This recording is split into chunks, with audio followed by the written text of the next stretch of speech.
Now, as we were hearing in the news, the burial in Iran of Qasem Soleimani has had to be postponed. That's after more than 30 people were killed and over 200 injured in a stampede among the mourners. Hundreds of thousands of people had gathered in the Iranian city of Kerman for the burial of General Soleimani, who was assassinated in an American drone strike. Iran is vowing revenge, and meanwhile the Pentagon's playing down claims that America's preparing to pull its troops out of Iraq. The reports followed a leak of a draft letter that appeared to signal a withdrawal amid fears of retaliation after that assassination. Well, let's speak to Olivier Guitta, a security expert and managing director at Global Strat. Thanks very much for joining us. What did you make of this? It looks very much like a debacle over the draft letter in which they said we're preparing to withdraw, and then said, "Oh no, we're not." Yes, you're correct. I mean, if you think about it, the instinct of President Trump and its base was really to get out of most of the theaters of war, namely Afghanistan and Iraq. But at the same time, the strike on Soleimani changed a little bit the equation in terms of Trump's domestic policy. And as well, its red line, which was basically not having Iran's pawns kill American citizens. Olivier, I mean, there's something like 5,000 American troops in Iraq at the moment, supporting and training Iraqi troops. I mean, at the moment, can you tell us how much their presence is needed and wanted there? There was also that call from Iraq, for the Iraqi MPs calling upon the forces to leave after this killing. But what really would Iraq want or need at the moment? Look, I think that the situation pre-strike was really that there was a big movement of protest from within the Iraqi population to get rid of Iran rather than the U.S. Now it's become what I would call an anti-foreigner front, really to get the Americans and the Iranians out of Iraq. The question remains now, the big joker, if you will, is the role of Islamic State. Islamic State has been resurging dramatically in the past weeks and months. And we will have to see if the sectarian divide that has been going on in Iraq for a long while will continue, i.e. that the Sunnis will side with Islamic State against the Shias, or we will see a holy alliance within the sects that will get Iraq into a new future of getting that long-lasting hatred between the sects going on. We were talking about the Pentagon denying that allegedly now draft letter about withdrawing. I noticed that the US Defense Secretary, Mark Esper, is also saying that he's playing down this idea that President Trump was threatening, which was to destroy cultural sites in Iran, a bit like the Taliban did with these big Buddhist statues.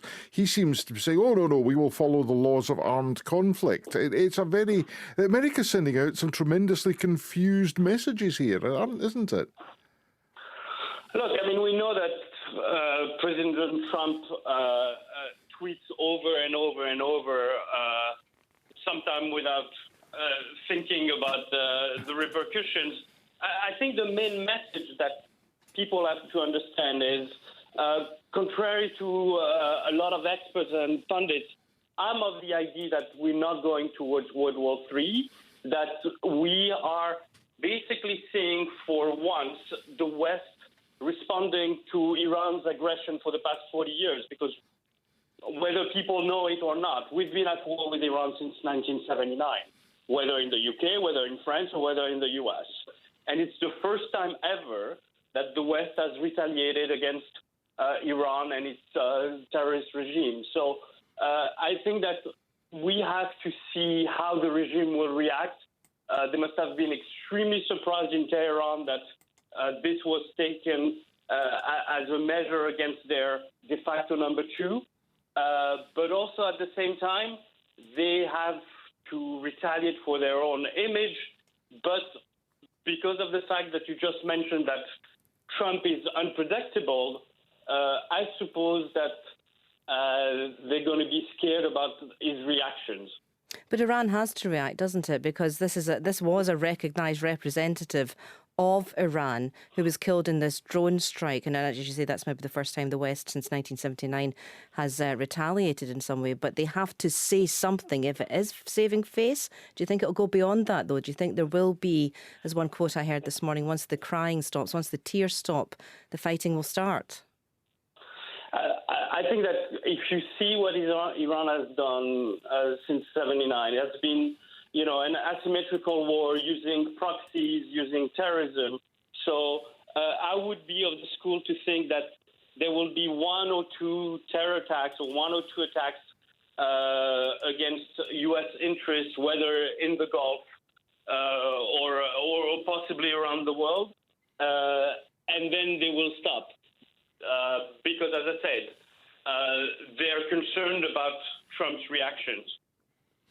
America carried out this drone strike because it said that the legal basis was that they were threatened and consequently they could act in self-defence.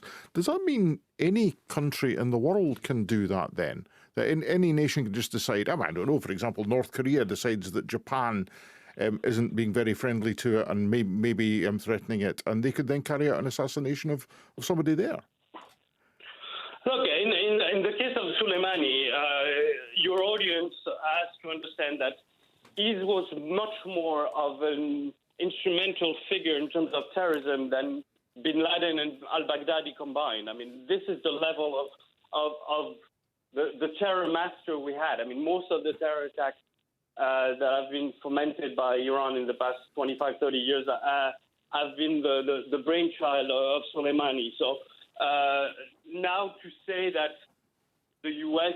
doesn't have the right or does have the right to go after a combatant enemy that has the blood of thousands of not only Americans but also French, and a regime that I may remind you is basically taking hostage some British citizens, some French citizens, some American citizens, totally outside of any convention or any law, is something that should be remembered in the context of all things. I get your point, but we're not talking about going after a president, but going after somebody that in our circles of security was the terror master for the past 25 years. Olivier Guitta, thank you very much indeed.